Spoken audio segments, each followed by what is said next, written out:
नमस्ते दोस्तों, स्वागत है आज की क्लास कृष्णा क्लासेज में आपका। जैसा कि आपको पता है, हम कक्षा 10वीं की गणित विषय का अध्याय नंबर 1 जिसका नाम है वास्तविक संख्या पढ़ रहे थे। उसमें हमने एग्जाम्पल नंबर 1 पूरा कर लिया था। आज हम पढ़ेंगे एग्जाम्पल नंबर 2। क्या पढ़ेंगे? Example number 2। देखिए, एग्जाम्पल नंबर 2 क्या है कि दर्शाए कि धनात्मक सम पूर्णांक 2q के रूप का होता है। ठीक है, तथा प्रत्येक विषम पूर्णांक 2q प्लस उनके रूप का होता है। और हमें क्या बोला कि जहाँ q कोई पूर्णांक है, जहाँ और क्या बोला है कि जहाँ q कोई एक पूर्णांक है, जहाँ और क्या बोला है जहाँ q कोई एक पूर्णांक है। अब देखिए इसको हल कैसे करेंगे कि क्या दिया है हमें कि धनात्मक सम पूर्णांक 2q के रूप का होता है। क्या प्रश्न में धनात्मक सम पूर्णांक 2q के रूप का होता है। तो आंसर पे लिखिए, आंसर पे क्या आएगा कि इसके मान लेंगे क्या हम मान लीजिए ए कोई धनात्मक पूर्णांक, इसके विपरीत क्या मान लीजिए, मान लीजिए ए कोई धनात्मक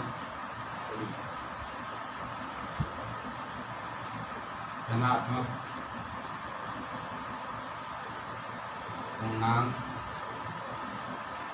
मान लीजिए ए कोई धनात्मक पूर्णांक है तथा 2q के बराबर बोल रहा है, तो इसे क्या मानेंगे हम b बराबर 2 मान लेंगे। b बराबर क्या मान लेंगे हम 2।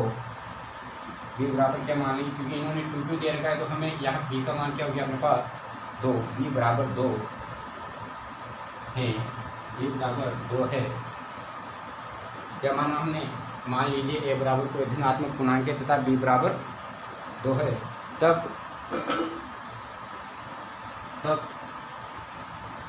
न्यूटन विभाजन एल्गोरिथम से, किससे? न्यूटन विभाजन एल्गोरिथम से क्या है अपने पास a बराबर b2 प्लस r। क्या है अपने पास a बराबर b2 प्लस r एल्गोरिथम से। ठीक है, एल्गोरिथम से क्या है, एल्गोरिथम से किसी पूर्णांक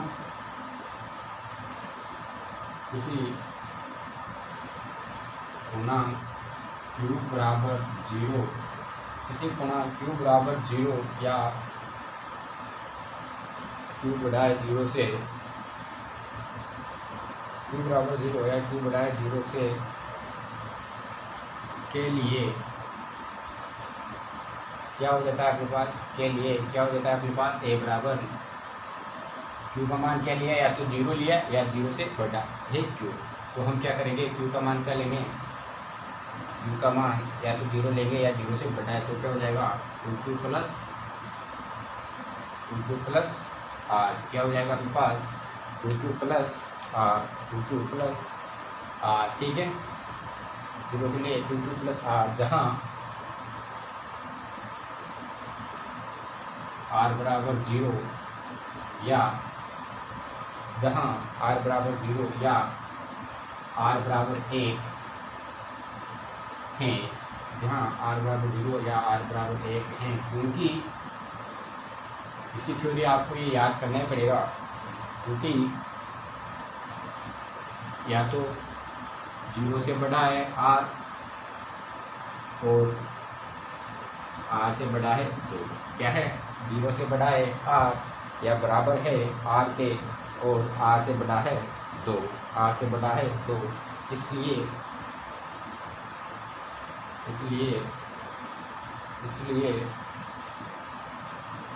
a बराबर 2q या 2q प्लस 1 है, a बराबर 2q या 2q प्लस 1 है। ठीक है, कैसे है देखिए, क्या माना हमने, मान लीजिए a कोई धनात्मक पूर्णांक है। ठीक है, मान लीजिए a कोई धनात्मक पूर्णांक है तथा b बराबर क्या माना हमने 2। ठीक है, b बराबर क्या लिया हमने 2। अब क्या किया, तब न्यूटन विभाजन एल्गोरिथम से a बराबर 2q प्लस r। ठीक है, तो किसी पूर्णांक q बराबर या तो 0 होगा या 0 के बराबर होगा। हमने b का मान क्या लिया था 2, तो हमने क्या किया, के लिए ए बराबर बी का मान कितना लगा 2q प्लस आर। ए बराबर क्या हो गया 2q प्लस आर, क्योंकि बी बराबर अपने कितना लिया 2 लिया, 2 लिया था 2q प्लस आर। जहाँ क्या दिया हुआ है बी का मान 2, तो इस पर क्या होगा या तो q का मान 0 से या तो q का मान 0 से बड़ा होगा या 0 के बराबर होगा। ठीक है, यहाँ पर दिया है हमें या तो r का मान 0 के बराबर होगा या r का मान 1 होगा। कैसे होगा, क्योंकि यहाँ पर 2 मान दिए हैं, किसका मान 0 से लेकर 2 तक दिया हुआ है, क्योंकि हमें पहले बोला है कि या तो q का मान 0 होगा या 0 के बराबर होगा। जहाँ के लिए a बराबर 2q प्लस आर, जहाँ r बराबर या तो 0 होगा या r बराबर 1 होगा, क्योंकि यहाँ पर क्या दिया हुआ है b बराबर 2, तो 0 से लेके 2 तक क्या आ रहा है 0 और 1 आ रहा है, तो या r बराबर 0 होगा, शेषमुख फल या r बराबर 1 है। क्योंकि या तो देखिए यहाँ पे या तो 0 से बड़ा है r या बराबर है r के, और r से बड़ा क्या है 2, मतलब 0 से लेके 2 के बीच की जो संख्या होगी वही होगी, एक तो 0 आ गया और एक 1 आ गया। तो या तो r बराबर हमने 0 ले लिया या r बराबर 1 ले लिया, क्योंकि 0 से बड़ा है या तो r या बराबर है r 0 के, और r से बड़ा है 2, तो 2 और r के बीच में कितना आ रहा है 0 और r के 2 के बीच में 1, या तो r बराबर 0 ले लिया या r बराबर 1 है। तो r बराबर 0 लिया तो अपने पास क्या हो गया a बराबर 2q प्लस आर, r का मान क्या लिया 0, तो क्या बच गया अपने पास, इसलिए a बराबर 2q बच गया, क्योंकि r का मान क्या लिया आपने बराबर 0 लिया, तो 2q प्लस आर 0, r का मान क्या लिखा 0, तो क्या बच गया a बराबर 2q। या r बराबर 1 लेंगे तो r बराबर 1 लेंगे तो क्या हो जाएगा a बराबर 2q प्लस r का मान कितना लिया 1, तो 2q प्लस 1 हो गया। ठीक है, 2q प्लस 1 है, a बराबर 2q प्लस 1 है, 2q प्लस 1 है। यदि देखिए आगे, यदि a बराबर 2q, a बराबर 2q है तो a बराबर 2q है तो यह एक समपूर्णांक है। a बराबर क्या है आपके पास 2q है, तो यह एक समपूर्णांक है। कैसे है, क्योंकि समपूर्णांक क्यों है, यहाँ 2 है, सम संख्या है, इसलिए क्या है एक समपूर्णांक है। आगे चलो 2q प्लस 1 है तो समपूर्णांक है, साथ ही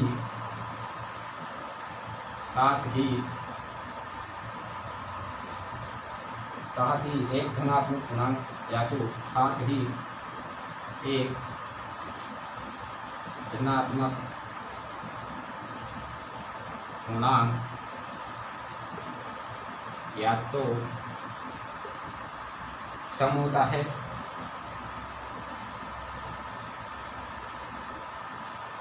या विषम होता है। क्या होता है, एक धनात्मक पूर्णांक या तो सम होता है या विषम हो सकता है, कुछ भी हो सकता है धनात्मक पूर्णांक। ठीक है, होता है, इसलिए कोई भी धनात्मक विषम पूर्णांक, इसलिए कोई भी धनात्मक विषम पूर्णांक 2q प्लस 1 के रूप में होगा, 2q प्लस 1 के रूप में होगा। यही अपना आंसर है, यही अपना आंसर है। ठीक है, देखिए कैसे किया।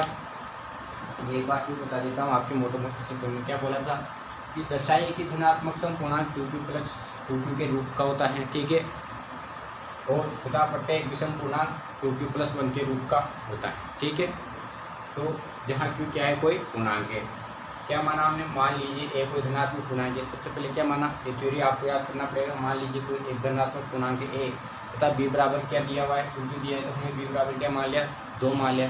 अगर यहाँ 3q होता तो b बराबर क्या मानते 3, यहाँ 5 होता तो b बराबर क्या मानते हम 5। यहाँ पर क्या दिया हुआ है 2q दिया है, तो हमने क्या माना b बराबर 2 है। तब न्यूटन विभाजन एल्गोरिथम से a बराबर न्यूटन विभाजन एल्गोरिथम से b क्यू, यहाँ b क्यू आ रहा है, तो यहाँ q आ रहा है, तो हमने b का मान कितना लिया 2, तो a बराबर बी क्यू प्लस आर है। एल्गोरिथम क्या होती है अपने पास, a बराबर बी क्यू प्लस आर। किसी पूर्णांक q बराबर या तो 0 होगा या 0 से बड़ा होगा। कोई धनात्मक जो पूर्णांक b का मान आएगा अपने पास, q का मान आएगा, वो q का मान क्या होगा, भागफल अपने पास या तो 0 होगा या 0 से बड़ा होगा, या तो 0 होगा या 0 से बड़ा होगा के लिए a बराबर 2q प्लस आर के लिया। q बराबर 0 या 0 से बड़े के लिए a बराबर 2q प्लस आर, जहाँ r क्या होगा, या तो 0 होगा या 1 होगा। यहाँ r क्या होगा, या तो 0 होगा या 1 होगा, क्योंकि अपने पास b का मान कितना आया है, तो क्योंकि 0 या तो r से बड़ा है, नहीं 0 से बड़ा है r या बराबर है, और r किससे बड़ा है, r से बड़ा क्या है 2। यहाँ पर देखिए r से बड़ा तो क्या है 2, क्योंकि b का मान कितना है, r से बड़ा या तो 2 है, और 0 से बड़ा क्या है r, इसलिए a बराबर r का मान एक बार 0 रखेंगे, 2q प्लस r का मान 0 रखते क्या हो गया, a बराबर 2q, एक बार रखेंगे a, तो क्या बच गया अपने पास a बराबर 2q प्लस r का मान कितना लगा, a बराबर 2q प्लस 1 है। यदि a बराबर 2q है तो यह एक सम पूर्णांक है, जैसे क्योंकि जो क्या है अपने पास सम संख्या है। यदि a बराबर 2q है तो यह एक सम पूर्णांक है, साथ ही एक धनात्मक पूर्णांक है, या तो सम होता है या विषम होता है, या साथ एक धनात्मक पूर्णांक या तो सम होता है या विषम होता है, सभी को पता है। इसीलिए कोई धनात्मक विषम पूर्णांक 2q प्लस 1 के रूप में होगा, तो कोई धनात्मक विषम पूर्णांक 2q प्लस 1 के रूप में होगा। यही आपका आंसर है, ठीक है, ठीक है। अब अगला उदाहरण देखते हैं, उदाहरण नंबर 3, सेम ऐसा ही उदाहरण है, उसको नीचे क्या करना है हमें। उदाहरण नंबर 3,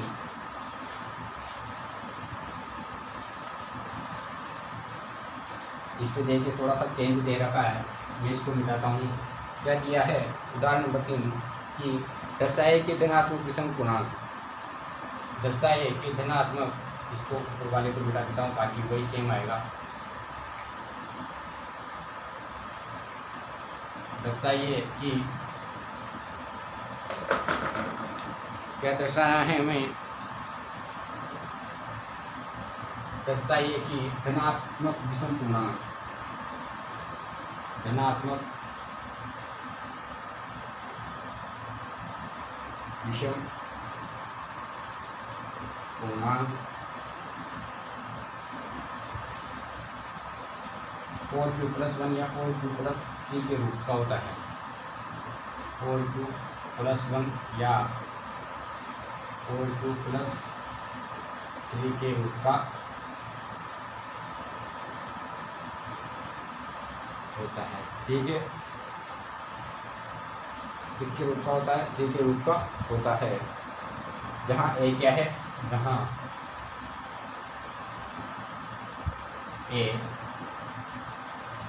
a क्या दिया है, a पूर्णांक क्या है, जहाँ a क्या है, a पूर्णांक। कौन सा उदाहरण लिया हमने, उदाहरण नंबर 3, सेम जैसा उदाहरण नंबर 2 दिया था वैसा का वैसा ही है, कुछ भी नहीं करना।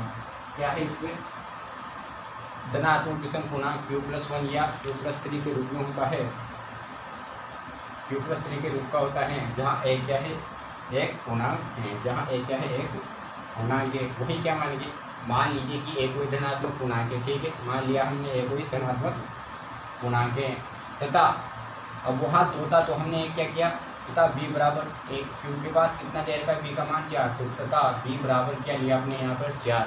अगले क्वेश्चन में 2q दे रखा था, यहाँ पर 4q दे रखा है, तो हमने क्या लिया, तथा b बराबर 4 है, तथा b बराबर 4 है, तथा न्यूटन विभाजन एल्गोरिथम से a बराबर bq प्लस r, इसी पूर्णांक q बराबर या तो 0 के होगा या 0 से बराबर होगा, बड़ा होगा, ठीक है, के लिए a बराबर 2q प्लस r, 2q की जगह क्या आ जाएगा अपने पास 4q प्लस r, क्या आ जाएगा 4q प्लस r है, 2q की जगह क्या आ जाएगा 4q प्लस r, क्योंकि वहाँ पर हमने क्या लिया था 2q प्लस 1 लिया था, यहाँ पर क्या आ गया 2q प्लस r है, जहाँ एक तो r बराबर क्या होगा 0, ठीक है, एक क्या होगा r बराबर 1, क्या दिया है हमें 4 दिया है, तो यहाँ पर एक लाइन और जोड़ देंगे, r बराबर 1 या r बराबर 1 या r बराबर 2 या r बराबर 3, क्योंकि होगा, क्योंकि 0 या तो बड़ा है r से, 0 से बड़ा है r या बराबर है, और r से बड़ा क्या है 4, r से बड़ा क्या है 4, इसीलिए a बराबर क्या हो जाएगा अपने पास, इसको भी टाइम यहाँ क्या कर देंगे, a बराबर हो जाएगा अपने पास क्या हो जाएगा, एक बार जीरो लेंगे तो क्या हो जाएगा, ए बराबर 4a।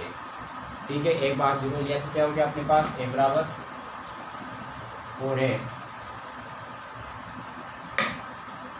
और एक बार क्या लेंगे अपन, एक बार ए लेंगे तो क्या हो जाएगा 4 प्लस आर का मान क्या लिया हमने, एक बार 1। ठीक है, इसी बार आगे चलो, अब क्या लेंगे आर का मान 2, तो क्या हो जाएगा 4 प्लस 2। ठीक है, इसी बार आगे चलेंगे तो 4 प्लस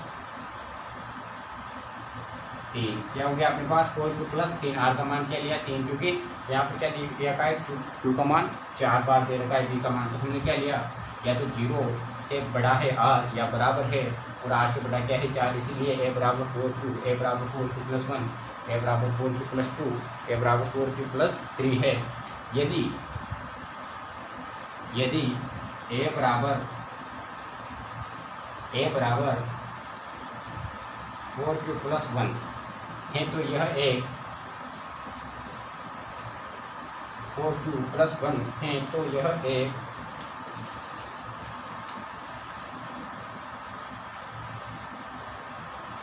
4 प्लस 1 है तो यह एक विषम पूर्णांक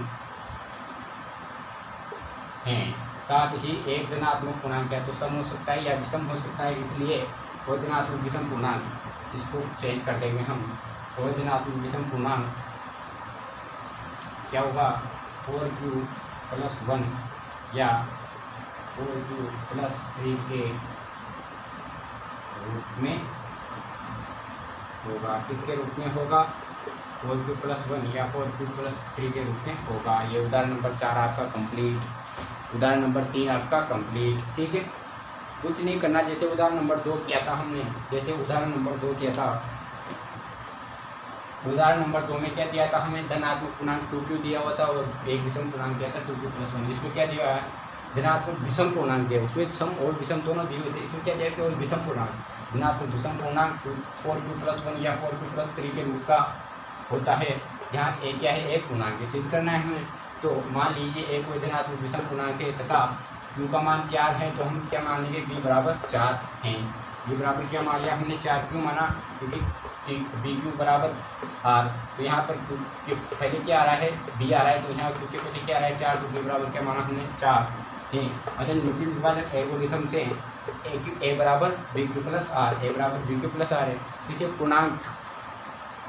पूर्णांक क्यू बराबर होगा या तो 0 के या होगा 0 से बड़ा, क्योंकि क्यू अपने पास यहाँ पर क्या है, क्यू को क्या बोलते हैं हम, क्योंकि हमने क्या बोला है भागफल, क्यू को हमने क्या बोला है भागफल, या भागफल या तो 0 के बराबर होगा या 0 से बड़ा होगा। ठीक है, के लिए ए बराबर 4q प्लस आर, के लिए क्या ए बराबर 4q प्लस आर, जहाँ आर या तो क्या होगा, आर होगा 0 के बराबर या 0 से बड़ा।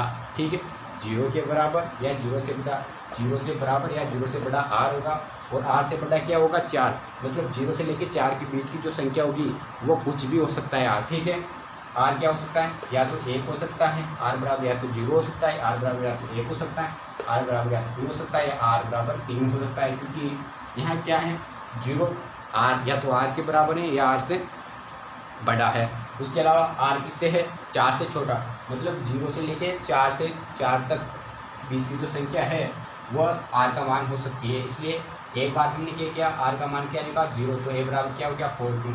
एक बार हमने क्या लिया, आर का मान क्या लिया, एक बार हमने लिया आर का मान 1, क्या हो गया, तो ए बराबर 4q प्लस आर का मान क्या लिया 1, तो क्या हो गया ए बराबर 4q प्लस आर 1। एक बार क्या लिया, आर बराबर हमने 2 लिया, ए बार 2 लिया, तो ए बराबर 4q प्लस आर का मान क्या लिया 2, तो क्या हो गया ए बराबर 4q प्लस 2। एक बार क्या लिया आर बराबर 3, तो आर बराबर 3 लिया, तो ए बराबर 4q, आर का मान लिखा 3, तो ए बराबर 4q प्लस 3, तो आर का मान क्या लिया हमने यहाँ पर 3। ठीक है, आर का मान क्या लिया 3 लिया। ठीक है, यहाँ तक क्या गया, यदि 4q प्लस 1,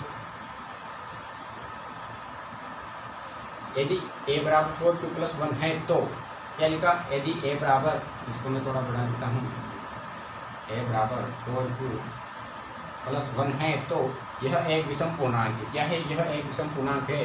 साथ ही एक धनात्मक पूर्णांक है पूर्णांक या तो सम होता है या विषम होता है, इसलिए कोई धनात्मक विषम पूर्णांक 4q+1 या 4q+3 के रूप का होगा, ठीक है, रूप में होगा। यही आपका आंसर है। कुछ भी नहीं करना, जो संख्या 2q4 यहाँ 5q+1 दिया हो तो हम क्या करते, b बराबर 5 मान लेते तो उसको हल करते तो आंसर अपना आ जाता, ठीक है। हम देखेंगे अब उदाहरण नंबर 4। अब पढ़ेंगे हम उदाहरण नंबर 4, ठीक है।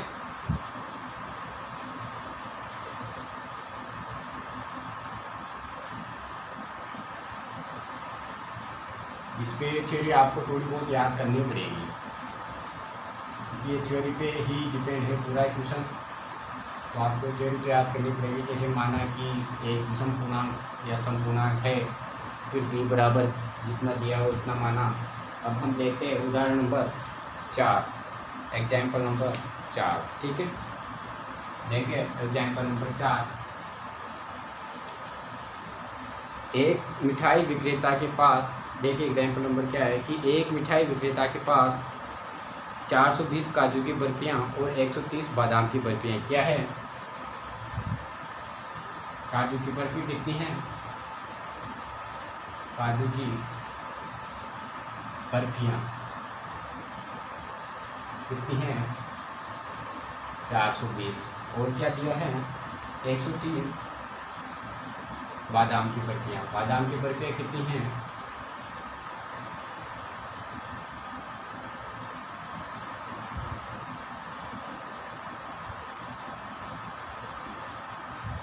बादाम की बर्फियाँ कितनी हैं 130 है, 130 है। वह इनकी ऐसी डेयरियाँ बनाना चाहता है कि प्रत्येक डेयरी में बर्फियों की संख्या समान हो। क्या हो, प्रत्येक डेयरी में बर्फियों की संख्या समान हो तथा ये डेयरियाँ बर्फियों की प्राप्त में न्यूनतम स्थान के लिए। इस काम के लिए प्रत्येक डेयरी में कितनी बर्फियाँ रखी जा सकती है, इस काम के लिए प्रत्येक डेयरी में कितनी बर्फियाँ रखी जा सकती है। देखिए क्या बोला कि एक विक्रेता के पास काजू की बर्फियाँ 420 और बादाम की बर्फियाँ 130।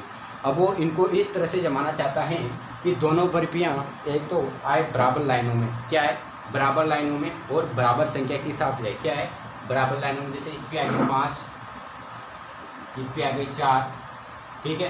तो ये काजू की भी बराबर लाइन पे आए और ये जो बादाम की है ये दोनों बराबर सेम लाइनों पे आए और सेम ही संख्या के हिसाब से ये रखी गई हो, सेम ही ये रखी गई हो। तो मैंने आपको बताया कि क्या बोल रहा है ये कि वह इनकी ऐसी डेयरियाँ बनाना चाहते हैं कि प्रत्येक डेयरी में बर्फियों की संख्या क्या हो समान। जैसे इसमें 4 हैं फर्स्ट में, तो दूसरी में भी क्या हो 4 हो, बर्फियों की डेयरियाँ क्या हो समान हो तथा प्रत्येक समान रहे तथा ये डेयरियाँ बर्फी की परात में न्यूनतम स्थान के लिए। इस काम के लिए प्रत्येक डेयरी में कितनी बर्फियाँ रखी जा सकती है, प्रत्येक डेयरी में कितनी बर्फियाँ रखी जा सकती है। मतलब इस पर देखिए क्या करना है आपको, जो एक 420 और 130 है, ठीक है।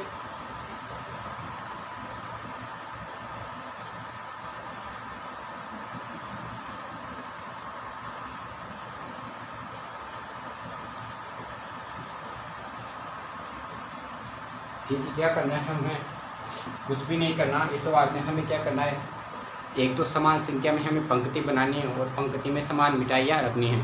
तो हमें क्या करना है, दोनों का HCF ज्ञात करेंगे, दोनों का HCF भी ज्ञात करेंगे, क्योंकि हमने देखा है HCF में दो संख्याओं का वह संख्या ली जाती है। HCF वह संख्या होती हैं, दो संख्याओं की वह संख्या होती हैं जो दो संख्याओं की वह संख्या होती हैं जो दोनों संख्याओं में क्या हो बराबर हो, दोनों संख्या में ही क्या हो बराबर हो। मतलब इन दोनों पे वह संख्या जो दोनों में क्या आ रही हो बराबर आ रही हो, दोनों में आ रहा हो, वह संख्या जो दोनों में क्या आ रहा हो सेम दूरी पे या सेम स्थान पे आ रहा हो, समान जगह पे आ रहा हो। कैसे, क्योंकि जैसे मान लो 1 2 3 4 5 बर्फियाँ इसमें हैं, तो 1 2 3 4 5 इसमें। तो जैसे ये मान लो कि ये देखो इधर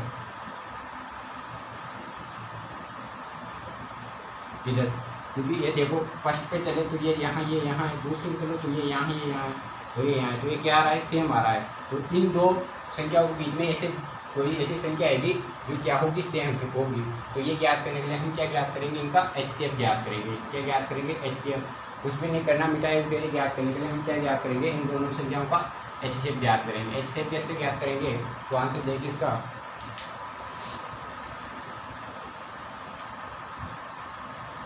आंसर न्यूक्लियर विभाजन एल्गोरिथम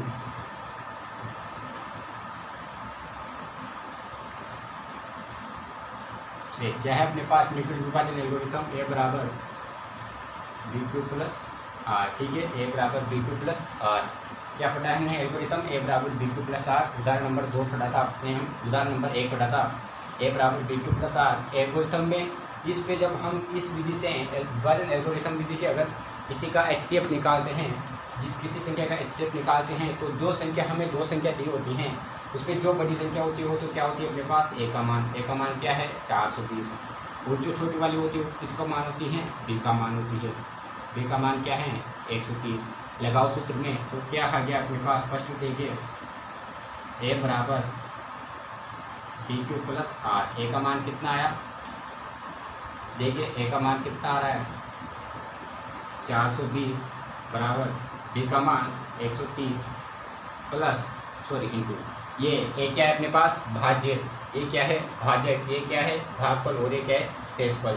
तो क्या करते हैं हम भाज्य का किस पे देते हैं, भागफल पे भाज्य पे भाग देते हैं। तो भाज्य कितना आया 420, B का भाग देंगे A पे 130 का भाग देंगे 420 में कितनी बार गया, देख लो 4 बार नहीं 3 बार गया, 3 बार गया तो 0 9 और 3 390 कितना आया, भागफल तो कितना है अपने पास 3 प्लस शेषफल कितना आएगा, देखो 0 12 हो गया 2 3 12 हो गया तो 3 12 हो गया तो 3, शेषफल कितना बचा अपने पास 30, शेषफल कितना बचा अपने पास 30। अब आगे क्या करना है हमें, वही जो अपने पास पहले भाजक था वो किस पे आ जाएगा भाज्य में।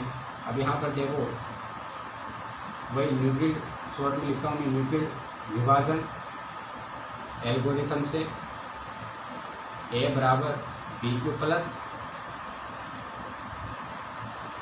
क्या हो गया BQ प्लस R। A का मान कितना आ गया अपने पास, जो पहले भाजक था वो किस पे आ जाएगा भाज्य पे, और B का मान क्या हो जाएगा जो अपने पास शेषफल बचा है वो किस पे आ जाएगा भाज्य पे। मतलब ये मान तो आगे आ जाएगा और ये मान इसकी जगह ले लेगा।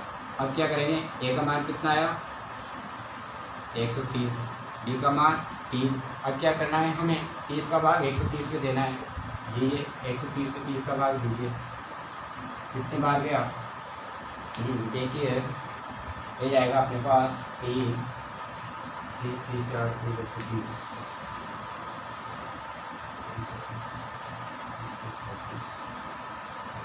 4 बार गया, कितनी बार 4 बार गया, कितना बचा शेषफल 10, कितनी बार गया ये 4 बार गया, और शेषफल कितना बचा अपने पास प्लस पे 10। अब ये A तो किस पे आ जाएगा, फिर वही न्यूक्लियर विभाजन से क्या हो गया A बराबर BQ प्लस R। अब यहाँ पर देखिए A का मान तो क्या आ जाएगा, जो ये मान आया अपने पास जो पहले भाजक था वो किस पे आ जाएगा भाज्य पे, A बराबर 30 हो गया, और जो शेषफल बचा है वो किस पे आ जाएगा अपने पास भाजक पे हो जाएगा, ठीक है। तो A का मान कितना आया 30 बराबर 10। अब 30 पे 10 का भाग देंगे, कितनी बार गया 3 बार, शेषफल कितना बचा 3 बार गया, शेषफल कितना बचा 0। जहाँ पर अपने पास शेषफल 0 आ जाता है वहाँ पर अपना एल्गोरिथम की जो विधि होती है वो क्या हो जाती है समाप्त। एल्गोरिथम की जो विधि होती है वो क्या हो जाती है अपने पास वहीं पे समाप्त हो जाती है, ठीक है। अब यहाँ पर अपने पास क्या आ गया 0 आ गया, शेषफल कितना आ गया 0 आ गया। अतः यहाँ पर लिख लो, अतः 420 व 130 का HCF कितना आया 10, क्योंकि भाज्य कितना था उस टाइम जब शेषफल कितना आया 0। जब शेषफल 0 आ जाता है उसमें जो भाजक होता है वही अपना क्या होता है HCF के रूप में आता है, ठीक है, HCF के रूप में आता है। तो अपना आंसर क्या हो जाएगा 10। इसलिए प्रत्येक प्रकार की बर्फियों के लिए, प्रत्येक प्रकार की बर्फियों के लिए क्या लिया, प्रत्येक प्रकार की बर्फियों के लिए मिठाई विक्रेता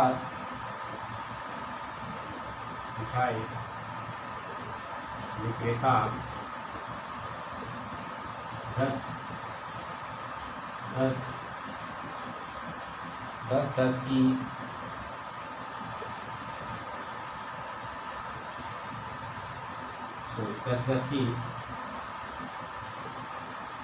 डेयरी बना सकता है।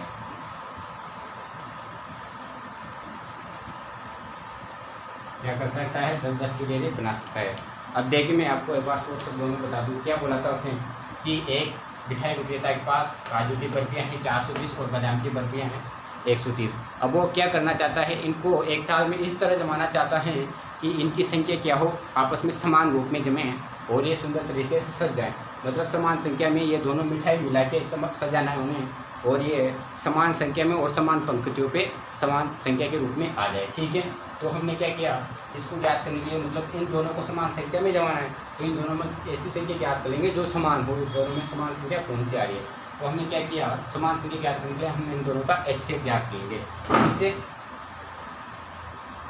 इन दोनों का HCF ज्ञात करेंगे किससे, न्यूक्लिड विभाजन एल्गोरिथम से। हमने क्या किया, A बराबर BQ प्लस R लेके A बराबर A का मान ले लिया और B का मान ले लिया। ठीक है, A बराबर BQ प्लस R 420 बराबर 130 × 3 + 30। ठीक है, हल किया इसको, न्यूक्लिड विभाजन जो पहले भाजकता अपने पास वो किस पे आ गया, ये B वाला मान आगे आ जाएगा और जो R वाला मान है वो B का जगह ले लेगा। फिर वही B वाला मान तो A की जगह आ जाएगा और जो R का मान है वो B की जगह ले लेगा। ऐसे अपने पास HCF कितना आया, 10। जब HCF 10 आया, इसलिए प्रत्येक प्रकार की बर्फियों के लिए मिठाई विक्रेता 10 के डेयरी बना सकता है, 10 की डेयरी बना सकता है, ताकि उसकी क्या मिठाइयाँ एक समान प्रात पे, एक समान स्थिति पे, समान पंक्ति पे और समान संख्या के रूप में आ सके। ठीक है, आज के लिए इतना ही। अब कल पढ़ेंगे प्रश्नावली 1.1। ठीक है, आज के लिए इतना ही। Thank you.